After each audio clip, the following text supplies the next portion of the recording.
और अब बात संघ प्रमुख मोहन भागवत और सीएम योगी के बीच मुलाकात की। इस मुलाकात में ट्रिपल एस का फॉर्मूला निकलकर सामने आया और इस ट्रिपल एस के फॉर्मूले से संघ और बीजेपी एक बार फिर सूबे में सत्ता की हैट्रिक बनाने की तैयारी में है।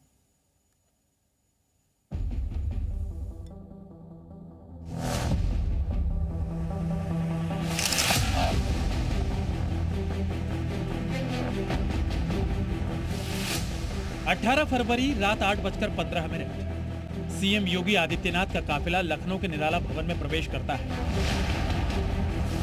और 40 मिनट बाद रात करीब 9 बजे योगी का काफिला निराला भवन से निकल जाता है। लेकिन बंद कमरे में हिंदुत्व के दो सबसे ताकतवर चेहरों की 40 मिनट की मुलाकात और छोटी सी बैठक ने उत्तर प्रदेश की राजनीति में हलचल मचा दी। सवाल उठे कि आखिर योगी और भागवत की बैठक में क्या हुआ। 2027 में यूपी के किले पर तीसरी बार कब्जे के लिए क्या फॉर्मूला तय हुआ। हिंदुत्व को एकजुट करने का सूत्र निकला।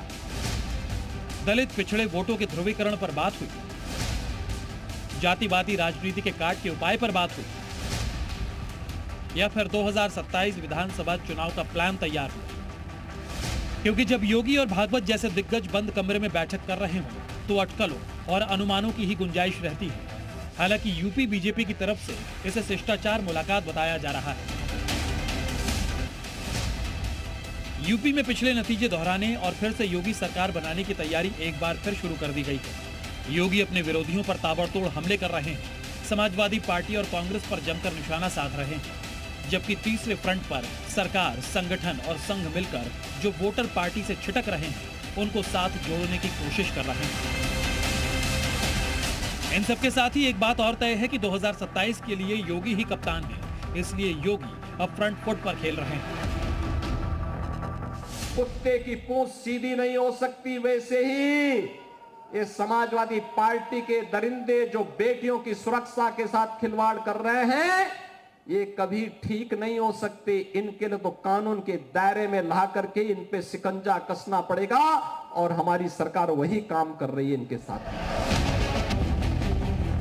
यानी एक तरफ संघ, योगी और बीजेपी हिंदू वोटर्स के साथ कास्ट फैक्टर को ध्यान में रखकर रणनीति तैयार कर रहे हैं,